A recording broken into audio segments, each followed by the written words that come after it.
This is my in-depth Austin 2022 marathon race review. But first, let's go on a recovery run.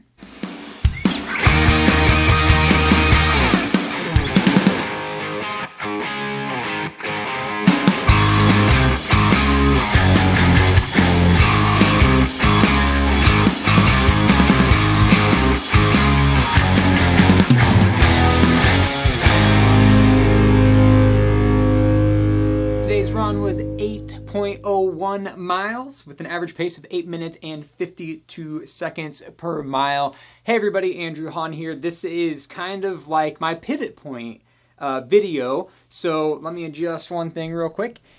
Anyway, this is kind of my pivot point video out from the Austin Marathon into what's going on next. And it's also going to be like my in-depth race review. So this is kind of like part 3 of the Austin Marathon series, but also like let's move on from that, combined into one video. I'll try to keep it as quick as possible, but I do want to do a detailed race review, and so it might linger for a little bit. Anyways, today's run was 8.01 miles, 8:52 I think is what I said per mile. It's just about keeping the legs moving a little bit, right? Keeping them from locking up. Getting some active recovery going on at nice easy paces, because there are a couple more races on the calendar before we dive into like a full training reset and then set our block going forward. But we'll talk about that in just a second. First, let's talk about the Austin 2022 Marathon, and to do that, my handy dandy race notebook. So those of you who've been following know that I kind of like journal or diary or whatever. You can see it's kind of extensive, my race thoughts. So let's dive through this. Let's start, I guess, kind of with the weather and then the kit and then what happened on the course and then where we go from here. The weather was absolutely perfect. It was about 40 degrees at the start, and it was actually kind of interesting because the 40 degrees was like the low point of the night / morning. So when I got to the start area, I think it was like 44, 43 degrees, something like that. And it kept getting a little bit colder until the start, and then it pushed back up. At the end of the race, it was somewhere in the low 50s, like 52, 53 degrees. I'm not exactly sure. I forgot to check the weather immediately when I finished, so I don't have the exact, but it was like in the low 50s. Humidity, I think, was like 51%, so not terribly high, not extremely low, but not terribly high either. And the wind was only like 2 to 6 miles per hour, except for the very, very end where we got some gusts like kind of around 10. So you couldn't really ask for a much better weather for a race day, at least in my opinion. It was absolutely perfect, and that kind of ties into the race gear. I have it all here, so I'm going to be leaning in and out of the frame a little bit. But, you know, if you followed my videos from last week, before race week, you knew I was kind of trying to decide between 2 different courses of clothing. There were some things that there were no decisions to be made, and those include the hat. It forecasted to be pretty sunny, but it ended up being overcast. Still glad I wore the hat. I wore this one. It's a Nike Tailwind dry fit hat. I'm not sure if they still sell these or not. I got this a couple years ago. It's my favorite running hat, very lightweight. My bill, you can wash them, but you're not supposed to put them in the dryer. I've definitely done that. So my bill is kind of getting a little wonky. I might replace this sometime in the near future, but it served me great again for another race. Also, busted out a brand new pair of Gooder glasses. So I had a previous pair of Gooders that were the matte black like this, but had like orangish red mirror coat, whereas these have like a green. The orangish red ones were great, but I, in like wiping off sweat and condensation and ice over the winter, had rubbed off almost all of that mirror coat. So it's time for a new pair. Wore these exact pair for the first time during the marathon. Also never at issue was the shoe. Put in another race in my original Nike Vaporfly Next Percent. I will do probably one more half marathon in these, and I might not be racing that half marathon like all out. Talk about that in a second. But after that, probably going to retire from my race shoe and move into a training shoe for like another 100, 150 miles. But it was great. It's a fabulous shoe. I'm excited to try the Next Percent 2 after I retire this one from racing, or whatever like new iteration it is. I don't think I'm going to switch up to the Alpha Fly because it just works so well that I'm just going to go to the next version of this. Also, the socks ended up going with these socks. They are the Xperia, I think they're the structured socks.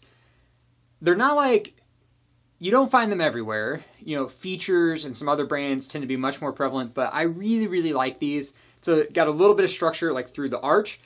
I used to be one to think like features like that, you know, parts of sock build like that didn't matter, but the more I run, the more I think that stuff like that, those little details, like a little bit of extra support in the arch, a little bit of padding under the forefoot, under the balls of your feet, really, really help. Especially over the course of a mile, right? Like thousands of steps. Great pair of socks. So that gets us kind of the part of the kit that we weren't exactly sure. I basically had like a whole Tracksmith lineup and a whole Nike lineup, and I went with the Nike stuff. It's what I had known. So this was the racing singlet. It's the Aeroswift. It can be a little bit pricey, but it's phenomenal. Absolutely fabulous. I like it in all black. Really enjoyed running in this. And I also went with a pair of Nike. I think these are 4-inch cut racing shorts. I don't remember the product line. They're not tagged with the product line, and I couldn't find my order. But the only problem with these is all they have is like a little key pocket, no other storage, which means I had to find some other way to carry the gels, which is where flip belt comes in. Absolutely love flip belt. If you're looking for something smaller than like a full running vest or racing vest to carry things, I highly recommend looking into one of these.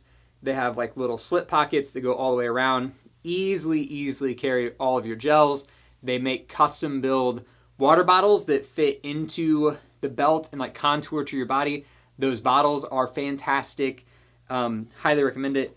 And finally, you know, I was kind of worried about the weather at the start of the race, because 40 degrees, while it's really nice, while you're just kind of standing around, it can be a little cold. So I was debating about whether or not I wanted to have like a throwaway layer that after like a mile or two I could just ditch. I didn't do that. What I ended up doing is picking up a cheap pair of running sleeves, arm sleeves, and they were fabulous. So the singlet, arm sleeves, shorts, no calf sleeves, you know, hat, sunglasses, shoes. And that's what that was. As far as staying warm before the race, what I ended up doing is I was able to park like about a block and a half away from the gear check. So I got there early, as you saw in the race video, and did my warm-up in, you know, some pants, like a running jacket, that sort of stuff to stay warm. Got kind of late and went and put that stuff, like I left the gear check bag in the car, and, you know, about 20 minutes before race start, ran back to the car. I mean, didn't run, but like walked back to the car, switched all that out, finished gearing up, and went back towards the corral. Miscalculated, need to use the restroom one more time, so I didn't end up getting to the corral until about like 6:53, 6:55, something like that. It was pretty close to the start time. Luckily, open corral system, they don't ever close the corrals in, and it wasn't so jam-packed that I couldn't get up into the pace group that I was looking for, which was another question I had going into the race. You know, heading into the weekend, I still hadn't picked out a race strategy.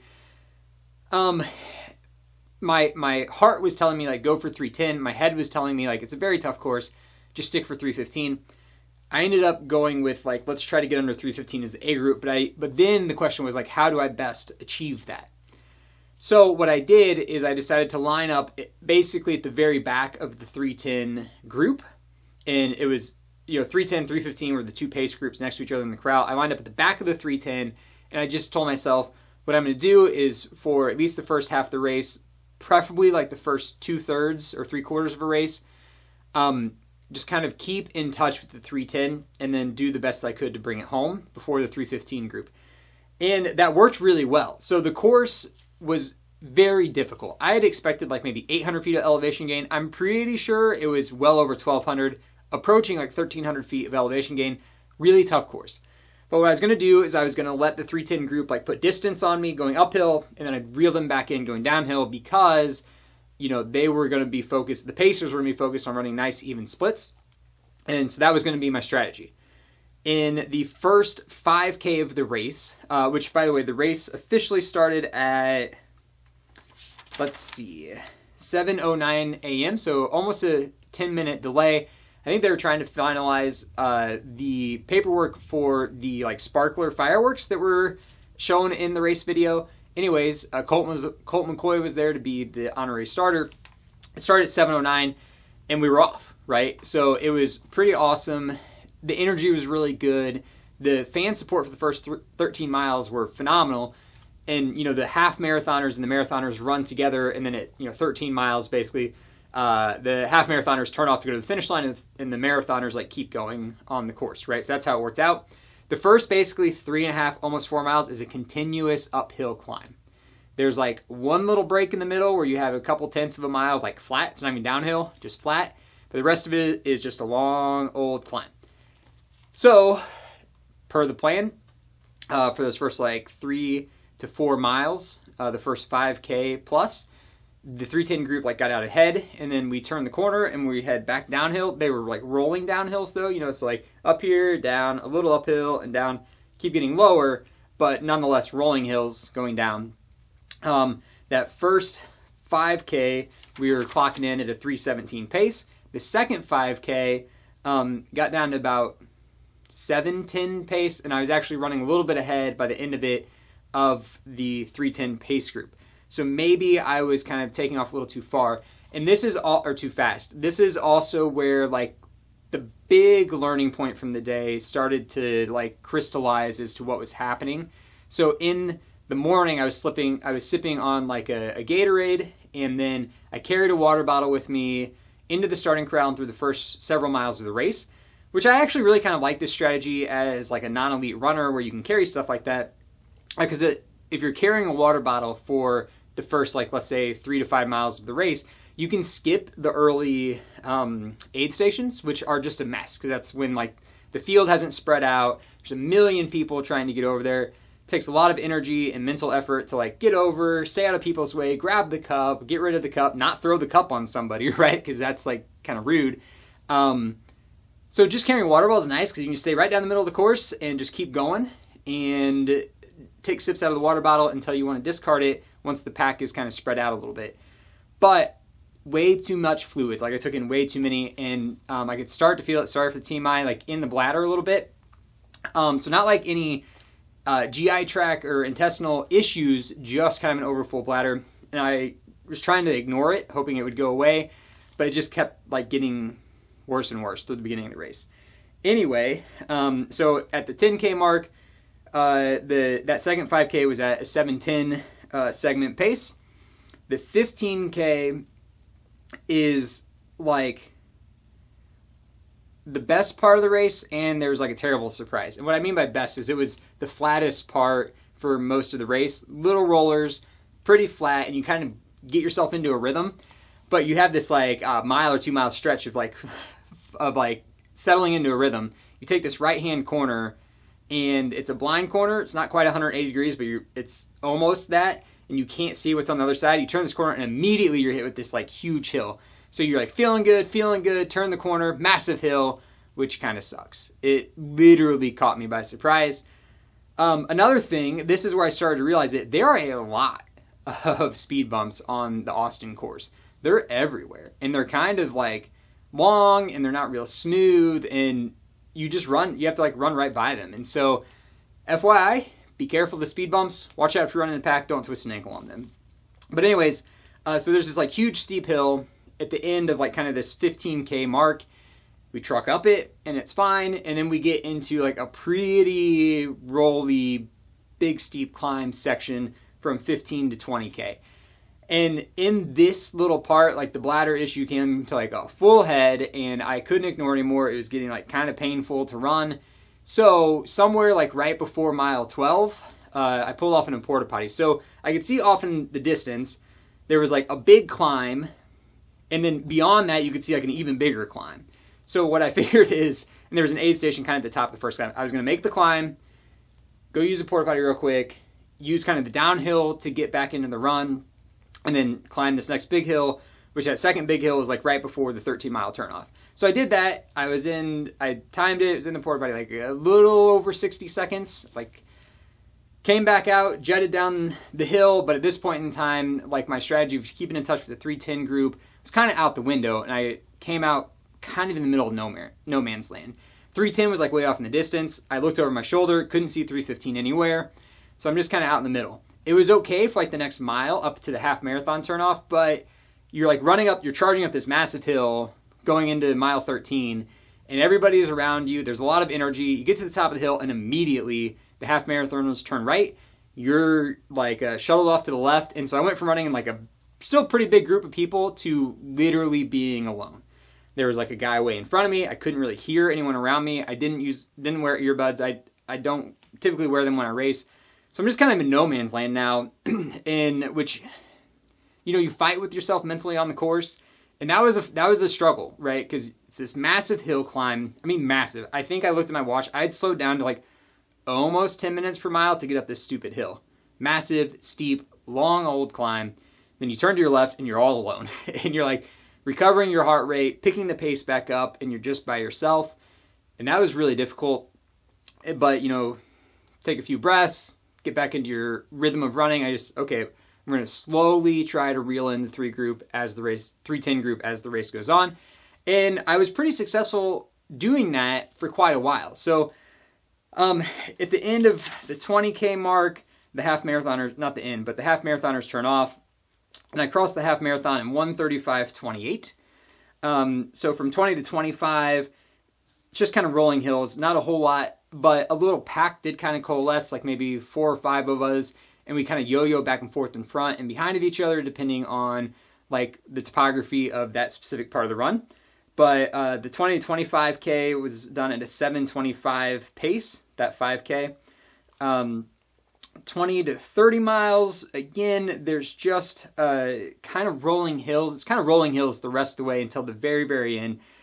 The little group is starting to break up. We're starting to spread back out again. And I'm like, can still see there's a 310 group, but I'm like slowly starting to lose them. I did this 5K at a 7:29 pace. From 30 to 35K, you know, in this segment is where you come into like the last 10K of the race, obviously, because the marathon's like 42-ish K.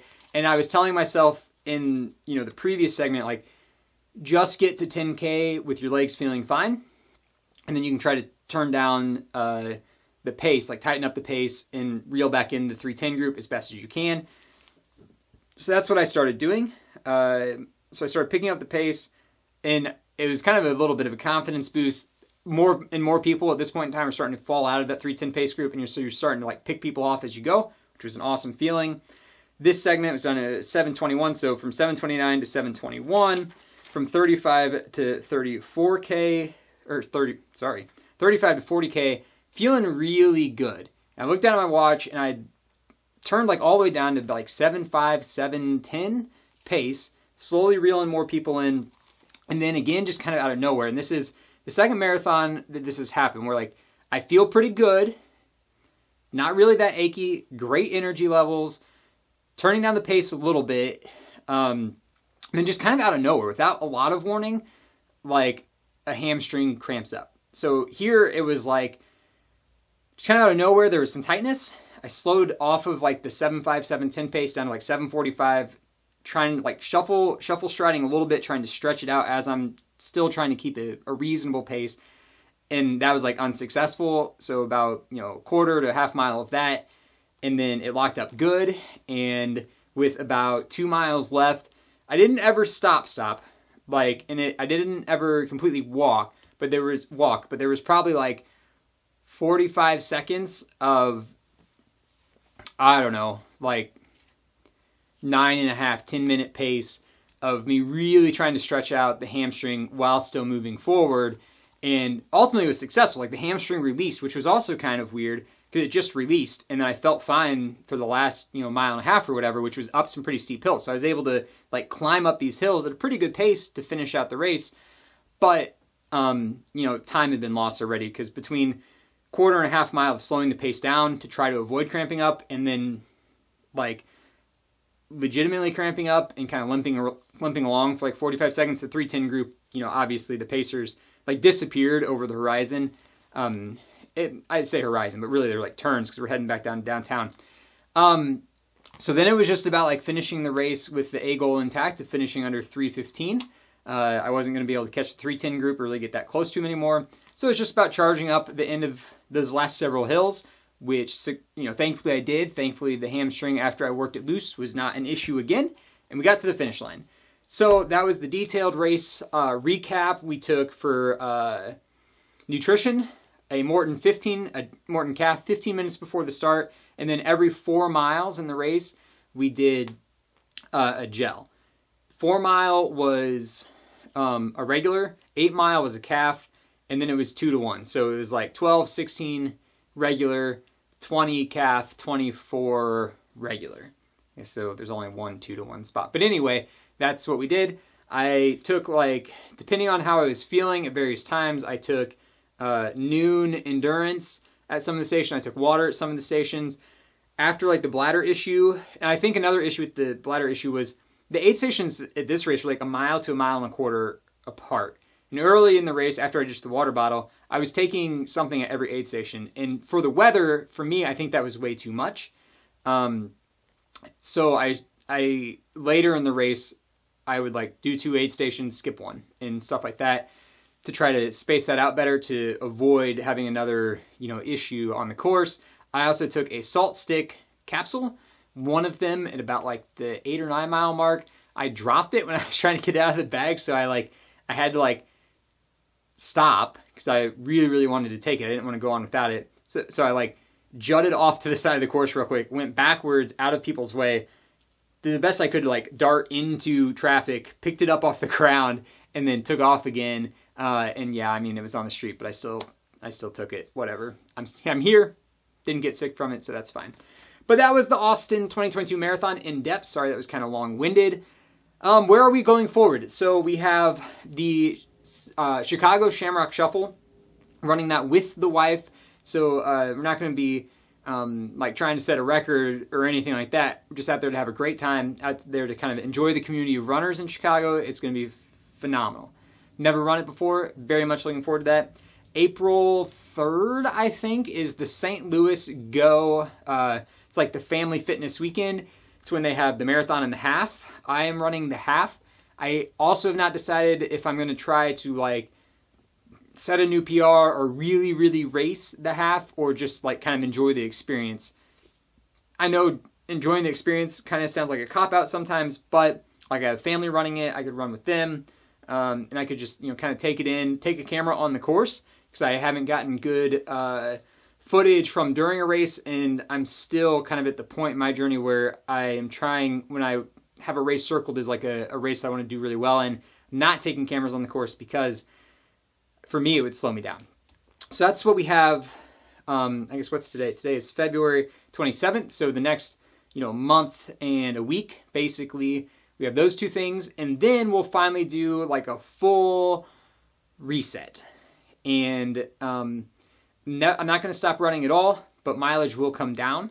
We're going to add some like strength and some flexibility work into the block, because I haven't done that for a while, because I've been in like consecutive running blocks. And I know ultimately you should do some strength stuff in your blocks, but I've kind of fallen short in that area. But we're going to add it back in, rebuild some of that muscular strength base, and then also figure out what race we're looking at in the fall. I'm thinking maybe like the Mo Cowbell. There's some logistical reasons why I think that'd be a great race. Also, like the Indianapolis Monument Marathon is one that's on my radar. So we'll figure all that out. We'll go from there. Thanks for following along.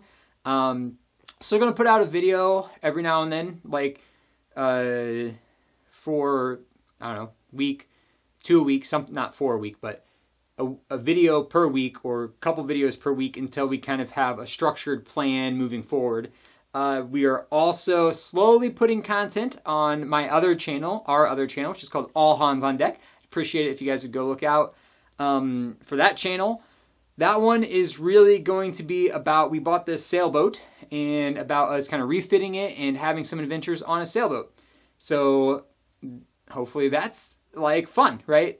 These channels are fun for me. It's why I like doing them. Thank you for watching all the way to the end. I know it's pretty long-winded. Thanks for all the support. I actually got recognized by a couple people at the race, which is crazy, right? Because right now I don't have very many subs. So to actually like see someone recognize you in quote unquote the wild was a very humbling experience. So I appreciate all of that. That's all I've got. I'll talk to you later.